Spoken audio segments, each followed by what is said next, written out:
Okay, I know you're raring to take some photos, so now it's finally time to start shooting. You know how to focus from the last session, so simply make sure that your camera has a timer set to 10 seconds. Then I would recommend that you set your camera to take 10 photos or as many photos as you can, one after another, because you'll want some options with different poses and different facial expressions. In my experience, I can find that the pose might be perfect, but if I'm not happy with how my face looks, I'm not going to share the photo and I'm not going to be happy with the self-portrait. That's why I would recommend taking a lot of photos in quick succession so you have a lot of options. I think there's no shame in taking a lot of photos. It's the wonder of digital photography. You can snap away and you'll get immediate feedback by looking at the photos you just took. After taking a few photos, look at the photos you've captured and consider tweaking something. Maybe introduce one of your props or change your hair or look away instead of looking directly at the lens. Make a few tweaks to improve the photo until you're happy with how it's looking. If you're wondering about what to do with your hands, or if you feel like you look awkward in your photos because you don't know where to place your hands or how to pose, here are some poses you can try. So you can play with your hair, you can lightly touch your face while leaning on your hand, you can lightly fold your arms, hold your upper arm. If none of these are working for you, whip out your secret weapon, your prop. Using a prop can evaporate some of the awkwardness you're feeling, making your photos seem more natural and flattering because you'll have something to play with and it will give you something to do with your hands. When you feel like you've got enough photos in one position, then maybe try something new. Change the angle of the camera, your position, just play around with it. But don't forget you'll have to refocus the camera if you change the angle or if you change your position. So that was a really basic look into how to take a self-portrait. But in the next lesson, I'm going to go into some more details about some self-portrait ideas that'll help give you some inspiration. So be sure to watch that.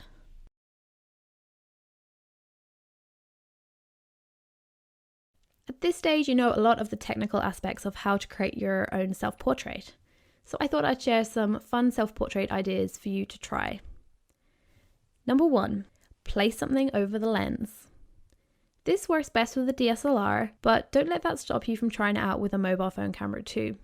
So to get this cool blurred effect that you can see in these images, you'll have to have a wide aperture, so maybe 2.2 or 2.8. I personally wouldn't go too wide, as that can make it super difficult to focus in the right place when it comes to self-portraits. So set up your photo as usual, make sure to find the focus and have your self-timer on. But this time, instead of simply posing, you'll want to hold something up close to the lens of the camera. What works well for this effect? Well, in the past I've used flowers and petals, they create a really pretty effect. So you could also get abstract and hold a piece of perspex, perhaps a glass to the lens, and this can create a really interesting effect. So as long as something has a little bit of transparency, then it kind of works for this. I've even held up my own glasses to the lens for shots. So try what you can get your hands on and see what works for you. Number 2, faceless portrait, which works equally well with both a DSLR and a phone camera. This self-portrait works great if you want to take photos but you can't be bothered putting on makeup. That happens to me sometimes. This one doesn't need much explaining. You literally just need to place something in front of your face, or you can turn your back to the camera. You can actually tell a story in your photo without showing your face. So here's an example of a photo I've done without my face. It was a cute little representation of a lazy day with tea in hand in my favourite magazine that I shared to Instagram. Number 3, get moving. Another self-portrait idea is to capture movement in the shot. You can use any kind of camera for this photo, but you will have a little more flexibility with a DSLR. Again, set up your shot as usual, but this time, instead of posing and staying still for a shot, you're going to move about. How you move depends on the vibe you're going for. If you're doing a fun outdoorsy shoot, maybe you'll want to jump or even cartwheel. If you're doing a photo for your blog, a popular shot is a classic hair flick. If you have a DSLR or any camera that allows you to adjust the shutter speed, you can experiment with some fast shutter speeds. For instance, 1/1000th of a second. And that is going to capture a moment in time and freeze it. So you can capture a really crisp, clear shot of one moment of the movement.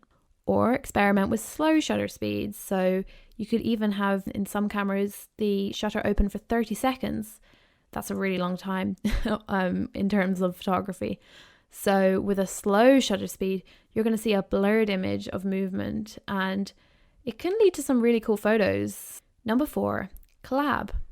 So this is my final idea for you, and it's simply to get a friend involved and collaborate on a self-portrait. Find a friend who's happy to pose in front of the camera and collaborate on all aspects of the self-portrait.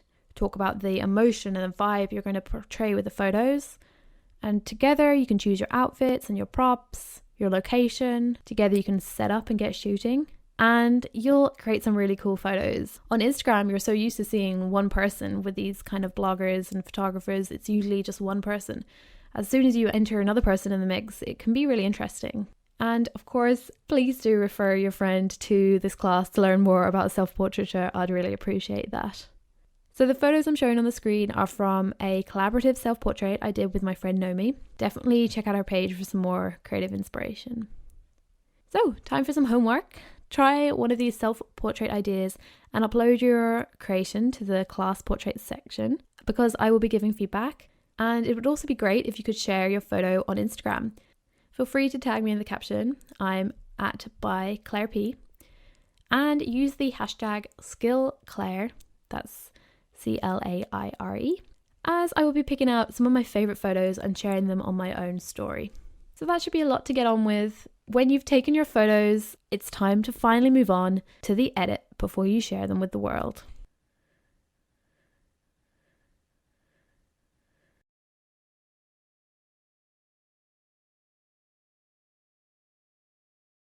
I hope you liked those experiment ideas for your self-portraits, and I hope they gave you a bit of inspiration to get going. So once you've got your photo taken, it's of course time to edit it. I'm not going to dive too deep into how I edit, as I think it's a whole other class really. Feel free to DM me on my Instagram at byclairep if that's a class you'd like to see. But I will give you a quick run through of my editing process, just to give you a little idea of how I would go about editing one of my self-portraits. So I'm going to start with showing you how I use VSCO to edit my phone photos. So you can watch this here, or you can skip to the timestamp on the screen to see how I use Lightroom to edit DSLR photos. First, how I edit my photos on my phone. I personally use VSCO. It's a free app, though you will need to pay to access all the features, like all of the different filters and some of the editing tools that I use. But a lot of the editing tools are free, and you can do a lot of stuff with it just with the free version. So I'm just adding a photo I took a while ago, and this was a self-portrait. I balanced my phone on my bag when I was exploring Cordoba. So I do have a filter I use all the time on VSCO, but first I try to go and make the regular edits before I start messing around with filters, so that I can see that I've edited it correctly and that everything is bright enough and all that kind of thing. So this image I thought was a bit dark. On social media especially, like brighter images tend to do well, so they're more pleasing to the eye. So I would mess around with this. I usually always adjust the skew of it, because there is a little bit of a distortion on a camera lens, so you can play around with the skew to make sure that the lines are a bit more straight. So I would usually sharpen the image as well and adjust the right white balance. Personally, I tend towards warmer images, so that's probably what I will end up doing, is adding about 1.2 to this, 1.3. And on VSCO you can hold down to see the before and after. And then the HSL is a hue, saturation, luminosity. And I do usually come into this and play around with these toggles too. So you can see here there's red, orange, yellow, green, blue and purple, and you can mess around with the hue, saturation and luminosity. It's all about the individual image, but also the style that you have. If you have a particular style, you can tweak these to that style. So for me, I think that's looking good. Unfortunately, the HSL slider is only available for premium users that buy the year subscription. So perhaps consider it. It's about $20, something like that, for a year's subscription to VSCO. And then my go-to filter is A6, and I'm liking how that's looking. It was a very overcast day, so perhaps it's not the best photo in the world, but I do like it, and I'm going to save that to my camera roll.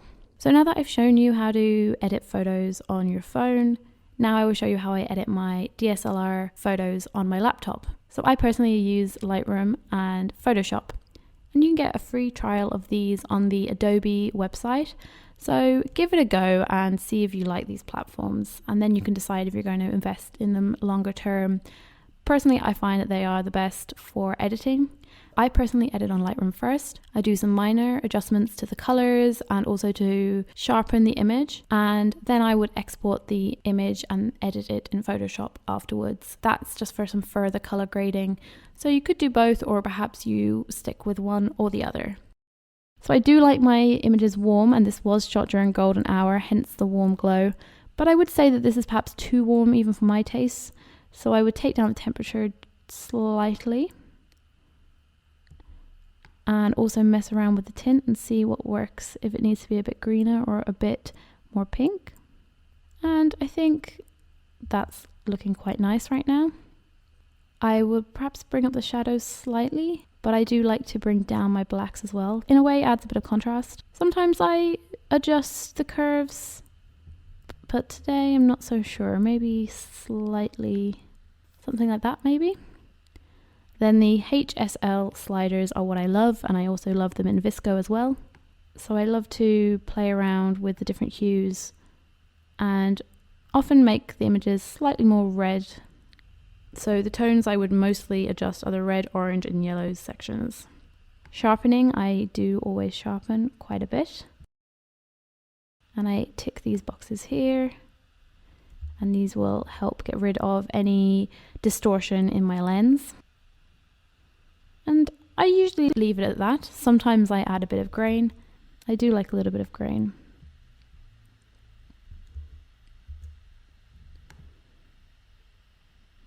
If I wanted to, I could perhaps edit out the spots.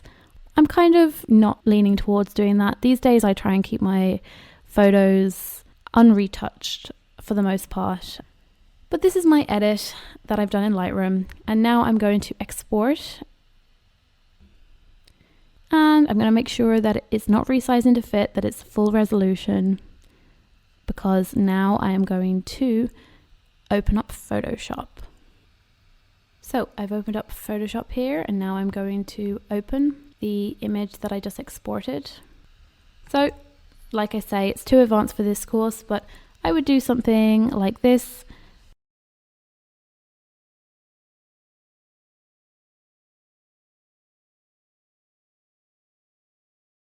And let me know if you're interested in learning more about how I edit in Photoshop or edit in Lightroom or the whole process, because it's a little bit too advanced for this Skillshare course, but perhaps another one in the future. So once you're happy with your edit, I would recommend saving the image as a JPEG in the largest resolution, and you can also resize it to a smaller resolution for social media. But just make sure you keep the large image as well as resized images, because you never know when you might need a headshot for something and they might need a big size. Who knows? So I usually have a big file, and then I have a smaller file which is about, the long side is about 1800 pixels. So this works for blog and Instagram really well, I find. So that's how I would edit my self-portraits. Hope it's given you some ideas of how to edit your own self-portraits. Now it's time to conclude. If you followed along with these steps, you now know how to create a beautiful self-portrait from start to finish, and you might even have a portrait that you're already excited to share. So your class project is to simply take a self-portrait and then share it in the class project section. This could either be based on one of the 4 fun self-portrait examples that I've given, or you can just do your own thing and whatever creative ideas pop into your mind, create that. So it's really up to you. As long as it's a self-portrait, then I would really encourage you to share it in the class project section. And I would also love to see them on Instagram. I would love to be able to share some of my favorites on my Instagram story. I'm making a new hashtag, so I would love if anyone would use it at all. Hashtag #SkillClaire, so skill and then CLAIRE. I will be following along with that hashtag and will be leaving some feedback in the comments, and of course sharing the photos that I really like on my Instagram story. And of course follow along on my own Instagram journey. I'm by Claire P. So I'm always taking self-portraits. You can get a bit of inspiration there, and I also share some tips and tricks along the way. Thank you so much for watching, and good luck on your self-portrait journey. Bye!